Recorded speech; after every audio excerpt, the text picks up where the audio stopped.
Jauh di pedalaman Tanzania, Afrika Timur, tinggal suku yang seperti tak tersentuh waktu. Mereka adalah suku Hadza, sekelompok orang yang luar biasa yang telah hidup selama ribuan tahun sebagai pemburu dan peramu.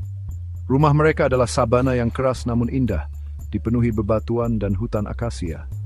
Suku Hadza bergantung sepenuhnya pada pengetahuan mereka tentang alam dan sumber dayanya untuk bertahan hidup. Cara hidup mereka seperti jendela ke masa lalu nenek moyang kita, bukti ketahanan semangat manusia. Suku Hadza tinggal di perkemahan kecil yang berpindah-pindah setiap beberapa minggu untuk mengikuti hewan buruan dan musim tanaman liar. Gaya hidup mereka sederhana. Kebutuhan mereka mendasar makanan, air, tempat tinggal, dan komunitas. Tidak ada supermarket atau mall di sini, tidak ada toko serba ada atau pengiriman online. Semua yang mereka butuhkan, mereka peroleh langsung dari alam sekitar. Hubungan langsung dengan iklim ini menjadikan suku Hadza ahli bertahan hidup, beradaptasi sempurna cun tantangan. Berburu bukan hanya cara untuk mendapatkan makanan bagi suku Hadza. Ini adalah cara hidup, praktik budaya yang mendarah daging yang diturunkan dari generasi ke generasi.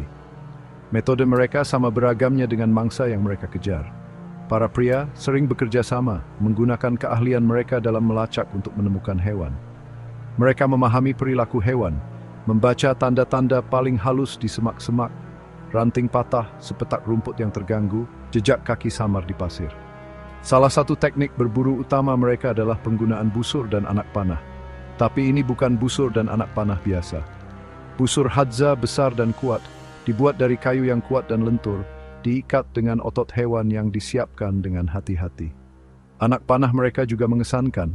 Ujungnya dibuat dari logam atau tulang yang diasah dengan cermat. Ujung anak panah ini seringkali dilapisi dengan racun khusus yang berasal dari tanaman desert rose.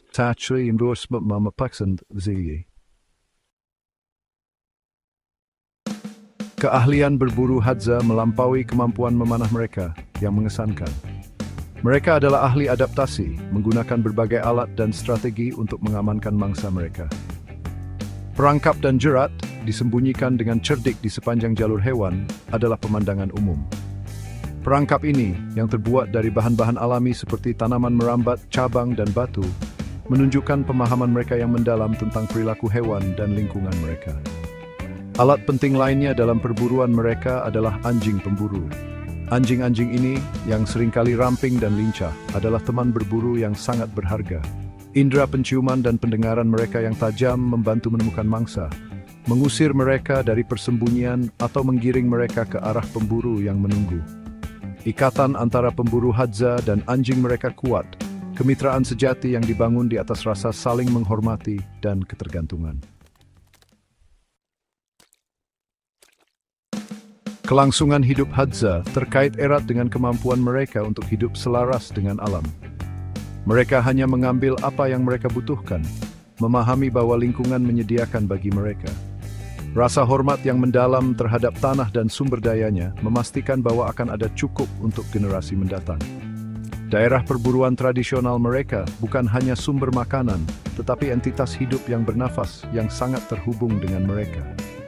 Saat dunia modern merambah tanah tradisional mereka, suku Hadza menghadapi tantangan yang semakin besar terhadap cara hidup mereka. Namun, ketahanan dan kemampuan beradaptasi mereka yang diasah selama ribuan tahun memberi harapan bahwa budaya unik mereka akan bertahan.